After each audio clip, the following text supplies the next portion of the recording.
TDP అంటే BC, BC అంటే TDP, YCP బీసీలను అణగదొక్కింది అంటున్న టీడీపీ గురించి మనతో మాట్లాడడానికి ఆంధ్రప్రదేశ్ రాష్ట్ర బీసీ సంఘం రాష్ట్ర యువజన అధ్యక్షులు బెజవాడ గణేష్ గారు మనతో ఉన్నారు. సార్ చెప్పండి, వైసీపీ బీసీలని ఏ విధంగా చూస్తుంది? ఇప్పుడు టీడీపీ అంటే బీసీ, బీసీ అంటే టీడీపీ అని ఎవరు అనట్లేదండి.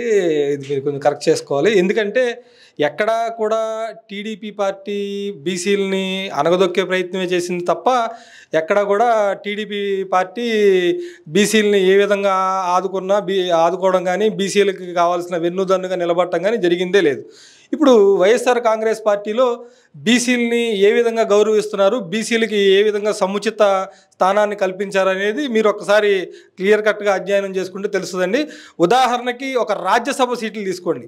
ఒక రాజ్యసభ సీట్లలో ఈరోజు వరకు చంద్రబాబు నాయుడు 40 సంవత్సరాల పాటు అధికారంలో ఉన్న 14 సంవత్సరాలు ముఖ్యమంత్రిగా పనిచేసినట్టు చంద్రబాబు నాయుడు, 40 సంవత్సరాలు ఎక్స్పీరియన్స్ ఇండస్ట్రీ ఉందని చెప్పుకునే చంద్రబాబు నాయుడు గారు ఏ రోజైనా ఒక్కసారైనా ఆయన రాజ్యసభ మెంబర్గా ఒక్క బీసీకైనా స్థానం కల్పించారా? అదే జగన్మోహన్ రెడ్డి గారు ఉదాసీనతతో నలుగురు బీసీలకి స్థానం కల్పించారు, సముచిత స్థానం కల్పించారు.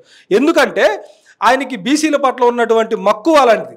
ఇప్పుడు ఉదాహరణకి ఆర్ కృష్ణయ్య గారు ఉన్నారు. మా నాయకుడు ఎవరైతే ఆర్ కృష్ణయ్య గారు ఉన్నారో ఆయన్ని తెలంగాణనే కాదు, ఆంధ్ర కాదు, దేశవ్యాప్తంగా బీసీల గురించి అనేక ఉద్యమాలు చేస్తున్నటువంటి నాయకుడిని గుర్తించి పిలిచి లాభాపేక్ష లేకుండా ఒక్క రూపాయి కూడా ఆశించకుండా ఏదైతే ఆయనకి రాజ్యసభ స్థానం ఇచ్చి సముచిత స్థానం కల్పించారో జగన్మోహన్ రెడ్డి గారిని, ఆ విధంగా మనం గౌరవించుకోవాలి తప్ప ఇలాగ ఎటువంటి సీట్లు కల్పించకుండా, ఎటువంటి బీసీలకి ఏ విధంగా వాళ్ళకి మేలు చేయకుండా, బీసీలని ఏ విధంగా ఆదుకోకుండా మేము బీసీ పార్టీ, టీడీపీ అంటే బీసీ, బీసీ అంటే టీడీపీ అని ఎలా చెప్పుకుంటారండి? ఉదాహరణకి ఇప్పుడు మన రాష్ట్రంలో మంత్రివర్గం తీసుకోండి. మంత్రివర్గంలో 11 మంది బీసీలకి మంత్రివర్గంలో స్థానం కల్పించిన జగన్మోహన్ రెడ్డి గారిని ఆయన రుణం ఏ విధంగా తీర్చుకోవాలన్నా కూడా బీసీలు సరిపోదు. అంత మనసున్న మహారాజు జగన్మోహన్ రెడ్డి గారు తప్ప ఇటువంటి బీసీలని రోడ్లెక్కితే బీసీలు ఉద్యమాల బాట పడితే వాళ్ళ తోకలు కత్తిరిస్తాను చంద్రబాబు నాయుడిని మనం బీసీ పార్టీ, టీడీపీ అంటే బీసీ అని ఎలా అంటారు మీరు? బీసీలో ఉన్న అన్ని కులస్తులకి పెట్టిన పథకాలన్నీ అందుతున్నాయి అంటారు. 100% బీసీలే కాదండి, రాష్ట్రంలో బిలో పావర్టీ లైన్లో ఉన్న ప్రతి ఒక్కరికి కూడా అర్హత ఒకటే కొలమానంగా తీసుకొని ఎన్నో విధమైన పథకాలు, ఎన్నో విధాలుగా పథకాలను విభజించి ప్రజలకు అందిస్తున్నారు. శాచ్యులేషన్ పద్ధతితో డీటీపీ కింద ఏదైతే డైరెక్ట్ అకౌంట్లోకి ట్రాన్స్ఫర్ చేస్తూ 2,80,000 కోట్ల రూపాయలు ఇవాళ బెనిఫిట్ పొందారు ఆంధ్రప్రదేశ్ రాష్ట్రంలో. ఈయన 14 సంవత్సరాలు ముఖ్యమంత్రిగా ఉన్నప్పుడు ఎన్ని వేల కోట్ల రూపాయలు, కనీసం 100 కోట్ల రూపాయలైనా కూడా ఈ పద్ధతిలో జనాలకి ట్రాన్స్పరెంట్గా ఎటువంటి జన్మభూమి కమిటీలు లాంటి పనికిమాల చెత్త కమిటీలు లేకుండా ప్రజలకి ట్రాన్స్పరెంట్ పద్ధతిలో ఈయన ట్రాన్స్ఫర్ చేసిన విధానం ఒక్కటైనా ఉందా? ఈ విధంగా మనం ఆలోచించుకుంటూ చూస్తూ ఉంటే బీసీలనే కాదు, ఆంధ్ర రాష్ట్రంలో ఉన్న ప్రతి ప్రజలకి, ప్రతి ఒక్క బిలో పావర్టీ లైన్లో ఉన్న వాళ్ళు కానీ పేద వర్గాలకు అత్యున్నత స్థానం కల్పిస్తూ వాళ్ళని చెయ్యందించి పైకి తీసుకొస్తున్నారు జగన్మోహన్ రెడ్డి గారు. ఆయనకి ఎటువంటి లాభాపేక్ష లేదు. అదే ఇప్పుడు నేను మీకు ఇందాక చెప్పిన విధంగా మీరు చూసుకుంటే రాజ్యసభ సీట్ల కోసం చంద్రబాబు నాయుడు గారు 100 కోట్ల రూపాయలు తీసుకొని తమిళనాడు నుంచి, కర్ణాటక నుంచి, ఇతర రాష్ట్రాల నుంచి నాయకులుగా గుర్తింపు వాళ్ళకి ఇచ్చి వాళ్ళ దగ్గర 100 కోట్ల రూపాయలు ముడుపులు తీసుకొని వాళ్ళకి రాజ్యసభ స్థానాలు కల్పించారు. ఇప్పుడు ఇదే జగన్మోహన్ రెడ్డి గారు 5 సంవత్సరాల్లో 4 బీసీలను రాజ్యసభ మెంబర్లుగా చేసి రాజ్యసభకు పంపి బీసీల తరపున పోరాడండి అని బీసీలకు రాజ్యసభ స్థానాలు కల్పించి వాళ్ళకి సముచిత స్థానాన్ని కల్పించారు. ఈ విధంగా చూసుకుంటే బీసీలని ఎక్కువగా ఆదరిస్తున్నది ఎవరు, బీసీలని ఎక్కువగా అభిమానిస్తున్నది ఎవరు, బీసీల పైన ప్రేమ కురిపిస్తుంది ఎవరు, బీసీలకు వెన్నెముకగా ఉంటుంది ఎవరు? ఇప్పుడు జగన్మోహన్ రెడ్డి గారు చెప్పారు, బీసీలు అంటే బ్యాక్వర్డ్ కాస్ట్ కాదు, బ్యాక్ బోన్ కాస్ట్. ఈ విధంగా ఇంత మంచి మాట చెప్పడానికి కూడా ఆయనకి ఏ రోజు మనసు రాదు. ఎవరైనా బీసీలు అన్నోళ్ళు ఆయన అధికారంలో ఉంటే రోడ్లు ఎక్కారంటే మీ తోకలు కత్తిరిస్తానంటూ రకరకాల కేసులు పెట్టడం, వాళ్ళ లోపలేపించడం తప్ప ఇంకోటి ఏ పని చేయరు. ఈ రోజు కూడా నేను చెప్తున్నాను, చంద్రబాబు నాయుడు గారు కనుక మళ్ళీ ముఖ్యమంత్రి అయితే జగన్మోహన్ రెడ్డి గారు ఏదైతే రాష్ట్రానికి చేశారో ఈ మంచి అంతటిని కూడా సర్వనాశనం చేయడానికి పిచ్చి కూటములు, పనికిమాలిన కూటములు, రకరకాల విచిత్రమైన కూటములు ఒకే పార్టీని 2 రకాలుగా డివైడ్ చేసి ఒకదానికి జనసేన అని, ఒకదానికి టీడీపీ అని పేరు పెట్టి ఈ విధంగా ప్రజల్ని మభ్యపెట్టి వాళ్ళని మసిపూసి మారేడిగా చేద్దామని చూస్తున్నారు. ప్రజలు ఎవరు అంత పిచ్చోళ్ళు కాదండి, అందరూ చైతన్యంతో ఉన్నారు, చైతన్యంగా ఆలోచించే ఓటేస్తారు. మళ్ళీ ఆంధ్ర రాష్ట్రానికి జగన్మోహన్ రెడ్డి గారినే ముఖ్యమంత్రిగా చేసుకుంటారు. జనసేన టీడీపీ పొత్తు వైసీపీకి ఎలా ఉండబోతుంది? అసలు ఇప్పుడు నేను చెప్పాను కదా బ్రదర్, టీడీపీ జనసేన అనేది అసలు పొత్తే కాదు అది.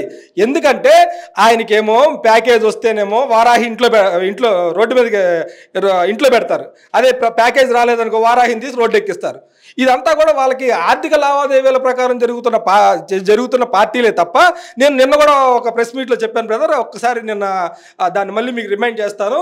ఇప్పుడు ఏదైతే నిన్న వీళ్ళ పొత్తులు ప్రకటనకు సంబంధించి ప్రెస్ మీట్కి వచ్చారో చంద్రబాబు నాయుడు గారు చాలా క్లుప్తంగా కూలంకషంగా ఆయన ఒక ప్రింటెడ్ పేపర్ తీసుకొని వచ్చి ప్రెస్ మీట్లో అందరికీ చూపించి మా అభ్యర్థుల జాబితా ఇదని ఆయన చెప్పారు. అదేవిధంగా పవన్ కళ్యాణ్ గారు చూపిస్తున్నటువంటి రఫ్ పుస్తకం మీరు చూసారా? ఒక చిన్న పుస్తకం తీసుకొచ్చి అది అప్పుడే నాకు అర్థమైంది, నాకే కదండి ప్రజలందరికీ అర్థమవుతున్న విషయం ఏంటంటే, ఆ మీటింగ్కి వెళ్ళేదాకా కూడా ఆ అభ్యర్థుల జాబితా వివరాలు కానీ ఏవి కూడా పవన్ కళ్యాణ్ గారి దృష్టిలో లేదు. ఆయన వెళ్ళినప్పుడు చేతితో ఒక ముష్టి పేపర్ మీద రాసేసి ఆయన చేతికి ఇచ్చి చూపించేసుకో ప్రెస్ కంటే చూపించుకుంటారు.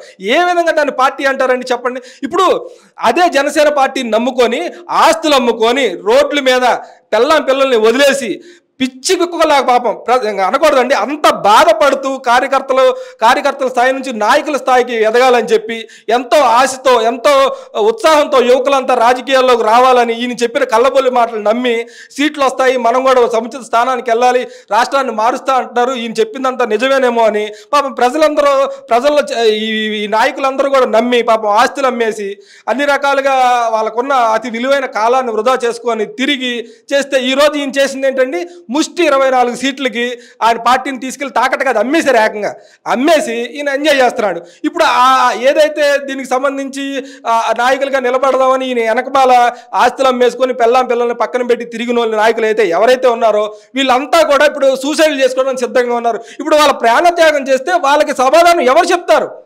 వాళ్ళ ప్రాణత్యాగానికి అర్థం పడతాం లేదా?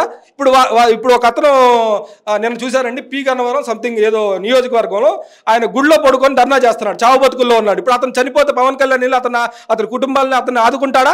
ఏంటిది రాజకీయం? మీ రాజకీయాల కోసం ఎంతమందిని బలి చేస్తారు? రాజకీయం అంటే ఇదేనా? ఇప్పుడు జగన్మోహన్ రెడ్డి గారు ఉన్నారండి, ఆయన పార్టీ పెట్టి ఒంటరిగా పోరాటం చేసి వెనకున్న వాళ్ళని నమ్ముకున్న వాళ్ళందరినీ కూడా పైకి తీసుకొచ్చే ప్రయత్నం చేశాడు. వాళ్ళకి కావాల్సిన సముచిత స్థానాన్ని కల్పించాడు. ఏ రోజు కూడా వెనక్కి తిరిగి నేను పార్టీని అమ్మేస్తాను, పార్టీని తీసుకెళ్ళి తాకట పెడతాను, నేను ఇంకొకరితో చేయగలుగుతాను, ఇంకొకరితో ఇది చేస్తానని ఏ రోజు కూడా జగన్మోహన్ రెడ్డి గారు చేసిన ఇది లేదు. ఈ రోజు కూడా జగన్మోహన్ రెడ్డి గారు సింగిల్గానే వస్తారన్నారు, సింహంలాగా వస్తారు, సింగిల్గానే వస్తారు. మీలాగా 100 పార్టీలను కలుపుకోవడం 100 పార్టీలను విడదీసుకునే అవసరం ఆయనకి లేదు. జగన్మోహన్ రెడ్డి గారు ఎప్పుడు కూడా ఆయన ప్రజలకు మంచి చేశానన్న ధైర్యంతో ఉన్నారు. ఆయన ప్రతి మీటింగ్లో చూడండి ఆ ముఖంలో చిరునవ్వు చెరగదు, చాలా కాన్ఫిడెంట్గా చాలా క్లియర్గా నేను 175 నియోజకవర్గాలు గెలుచుకొని వస్తామని ఆయన అంత కాన్ఫిడెంట్గా చెప్తున్నారంటే ప్రజలకు చేసిన మంచే కొలమానం అండి, దీనికి ఇంకో వేరేదేమీ కాదు. ప్రస్తుతం చూసుకుంటే ప్రచారం జరుగుతుందండి, పవన్ కళ్యాణ్ మీద నాయకులు కానీ కార్యకర్తలు ఒత్తిడి తీవ్రంగా ఉంది సీట్ల పంపకాల వల్ల. ఇప్పుడు పొత్తును విరమించుకుంటే టీడీపీ పరిస్థితి ఏంటి? అసలు పొత్తు అనేది ఉంటే కదా బ్రదర్, మీకు అర్థం కావట్లేదు. ఇందాక నుంచి చెప్తుంది అదే, పొత్తు లేదు, జనసేన పార్టీ వేరు, టీడీపీ పార్టీ వేరు కాదు. ఒకే పార్టీని 2 పార్టీలుగా విడతీసి జనాల్ని మసిపూసి మారేడిగా చేసి మోసం చేయడానికి తయారు చేసిన ఒక పార్టీల విభజనే జనసేన టీడీపీ. ఈ పొత్తులు విడిపోవడాలు ఉండవు, కలవటాలు ఉండవు. 100 అయినా 150 అయినా సూర్యచంద్రులు లేకపోయినా కూడా పవన్ కళ్యాణ్ గారు చంద్రబాబు నాయుడు గారు కలిసే ఉంటారు. వాళ్ళిద్దరూ ఎప్పుడు కలిసే ఉన్నారు. కొంతకాలం విడిపోయినట్టు నటిస్తారు, కొంతకాలం ఆయన తిడతారు, కొంతకాలం ఈయన ఆయన్ని తిడతారు. ఉదాహరణకి మొన్న ఒక వీడియో ఒకటి మా కార్యకర్త నాకు పంపించాడు. ఆ వీడియో చూస్తే బ్రదర్ ఇప్పుడు ప్లే చేస్తాను, చూపిస్తాను తర్వాత. దాంట్లో చూస్తే ఆయన 2014 ఇప్పుడు 2019లో విడిగా పోటీ చేసే ప్రయత్నం చేసినప్పుడు జనాలకి ఎలా మెస్ప్రైజ్ చేస్తున్నారంటే, ముష్టి సీట్లు మాకు 10-14 సీట్లు ఇస్తారా, మేమే మీకు సీట్లు ఇస్తామని ఆయన ప్రతి స్టేజ్లో ఊగిపోతా చెప్తున్నాడు. ఇప్పుడు మరి ఏం చేశాడు ఈయన? ఇది చెప్పండి, మీరు చెప్పండి. ఇప్పుడు 2 పార్టీలు విడివిడిగా ఉన్నాయా లేకపోతే కలిసి ఉన్నాయంటారా? మీరు చెప్పండి. ఇప్పుడు కలిసి విడివిడిగా ఉంటే మరి ఆయన విడివిడిగా పోటీ చేయాలి కదా. ఈ ముష్టి సీట్ల కోసం, ఆ సీట్ల కోసం, ఈ సీట్ల కోసం ఎవరు ఆశపడుతున్నారు? ఆయన ప్యాకేజ్ స్టార్ అని ఎందుకు అంటున్నారు? లేకపోతే జనసేన పార్టీకి ఇంత గుర్తింపు ఉందనే మీరు ఆలోచన ఉండుంటే ఎందుకు మీరు 24 సీట్లకి కక్కుర్తిపడి అమ్మేశారు? చెప్పండి, మీరు చెప్పండి పోనీ దానికి అర్థం. జగన్మోహన్ రెడ్డి గారు చేపట్టిన సిద్ధం సభలో ప్రజల స్పందన ఎలా ఉంది? నిన్న కూడా చెప్పాను బ్రదర్, మళ్ళీ చెప్తున్నాను. జనాభా ప్రాతిపదికన తీసుకుంటే 45% కంటే ఎక్కువ ఉన్న మా బీసీ సామాజిక వర్గానికి చెందిన ప్రజలే అతి మొత్తంలో అధికంగా జగన్మోహన్ రెడ్డి గారి సభలకు హాజరవుతున్నారు. కారణం ఏంటంటే జగన్మోహన్ రెడ్డి గారు ప్రవేశపెట్టినటువంటి పథకాల ద్వారా బెనిఫిట్ అయిన మా బీసీలు అందరూ కూడా ఏకతాటిగా ఒకే తాటి మీద నిలబడి జగన్మోహన్ రెడ్డి గారికి మద్దతు తెలపాలని ఒకే ఒక ఉద్దేశంతో ఎటువంటి లాభాపేక్ష లేకుండా జగన్మోహన్ రెడ్డి గారు పెట్టే ప్రతి సభలకి వాలంటరీగా వెళ్ళి పాల్గొంటున్నారు. మీరు ఎక్కడైనా గమనించవచ్చు, ఏ సిద్ధం సభల్లో అయినా గమనించండి, మా బీసీలకు సంబంధించిన వాళ్ళే ఎక్కువ శాతం ఉంటారు. జనాభా ప్రాతిపదికన మీరు తీసుకున్నా కూడా మా బీసీలే ఎక్కువ జగన్మోహన్ రెడ్డి గారితోనే ఉంటారు, ఆయన వెనకే నిలబడతారు. అది ఆల్రెడీ అందరికీ తెలిసిన విషయమే, కొత్తగా నేను ఇందులో చెప్పేది ఏమీ లేదు, ఇది చేసేది ఏమీ లేదు. చివరిగా మీరు బీసీ వర్గాలకి ఏం చెప్తాను అనుకున్నారు వైసీపీ పార్టీ? నేను బీసీ వర్గాలకి బీసీలకు కూడా ఒకటే చెప్తున్నాను, మళ్ళీ మనం తిరిగి 2024లో చంద్రబాబు నాయుడిని ఏదైతే పవన్ కళ్యాణ్ ఏదైతే బూటకపు వీటితో వస్తున్నారో, పొత్తులతో వస్తున్నారో, వీళ్ళని అనగదొక్కి జగన్మోహన్ రెడ్డి గారు ఏదైతే టార్గెట్ పెట్టారో 175 సీట్లు ఇచ్చి ఆయన్ని అత్యధిక మెజారిటీతో మళ్ళీ రాష్ట్రానికి ముఖ్యమంత్రిని చేసుకోవాలని చెప్పి నేను మా బీసీ సోదరులందరికీ పిలుపునిస్తున్నాను. యువత పరంగా చూస్తే ఉద్యోగాలు కానీ ఇండస్ట్రీలు కానీ వైసీపీ ప్రభుత్వం ఏం తీసుకొచ్చింది? అసలు నాకు అర్థం కాని విషయం ఏంటంటే వీళ్ళంతా రోడ్లెక్కి ఏదో మురిగిపోయిన ఊకదంపుడు ఉపన్యాసాలు ఏదో ఇస్తున్నారని. కానీ ఇప్పుడు జగన్మోహన్ రెడ్డి గారు ఎక్కిన తర్వాత జగన్మోహన్ రెడ్డి గారు ముఖ్యమంత్రి అయిన తర్వాత దాదాపు 6 లక్షల ఉద్యోగ కల్పన చేశారండి. ఎలాగంటే మీరు దానికి లెక్క కూడా చెప్తాను నేను. ఇప్పుడు వాలంటీర్లుగా ఉద్యోగం కల్పించారు, అది అవుట్ సోర్సింగ్ కావచ్చు, ఏదైనా కావచ్చు. ఏదైనా యువత తప్పుదారి పట్టకుండా ఇప్పుడు వాళ్ళకి ఉద్యోగాలు అనేవి లేకపోతే ఒక ఉద్యోగం అనేది కానీ ఇది కానీ లేకపోతే రోడ్ల మీద తిరిగి యువత పెడదావ పడుతుందని ఆలోచించుకునే విధానం తీసుకుంటే మీరు వాళ్ళందరికీ వాలంటీర్లుగా ఉద్యోగం కల్పించి సముచిత స్థానం కల్పించి వాళ్ళకి ఉద్యోగాలు కల్పించారు. గ్రామ సెక్రటరియట్లో 2,50,000 ఉద్యోగాలు రిక్రూట్ చేశారు. ఇప్పుడు ఆర్టీసీని తెలంగాణ ఇప్పటివరకు విలీనం చేసిందండి.